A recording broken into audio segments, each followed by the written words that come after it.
Hi అందరికీ.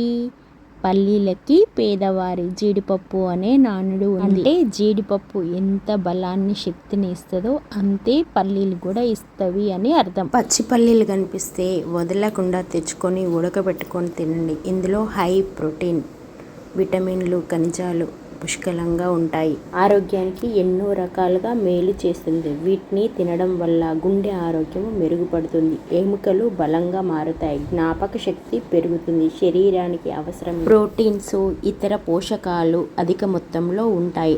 బెల్లంతో కలుపుకొని తినడం వల్ల ప్రోటీన్స్, ఖనిజాలు వంటివి పోషకాలు పుష్కలంగా లభిస్తాయి. పాలు, వెన్న, వేరుశెనగలతో కలుపుకొని తీసుకుంటే ఎముకలు బలంగా తయారవుతాయి. సంవత్సరం పొడుగున దాదాపు 8 నెలలు మనకు పచ్చి వేరుశెనగకాయలు, పల్లీలు దొరుకుతూనే ఉంటాయి. అవి తెచ్చుకొని చక్కగా ఉడికించుకొని ఉప్పు వేసుకొని ఉడికించుకొని తినడం వల్ల శరీరానికి అధిక బలం, సంపూర్ణ ఆరోగ్యం కూడా సిద్ధిస్తుంది. ఇది చిన్నపిల్లలకు కూడా పెట్టవచ్చు. ఇది డైజెషన్ సిస్టాన్ని చక్కగా ఆరోగ్యంగా ఉంచుతుంది. గర్భిణీ స్త్రీలు కూడా వేరుశెనగకాయలు తినడం వల్ల పుట్టబోయే పిల్లల ఎముకలు స్ట్రాంగ్గా ఉంటాయి. Thank you for watching.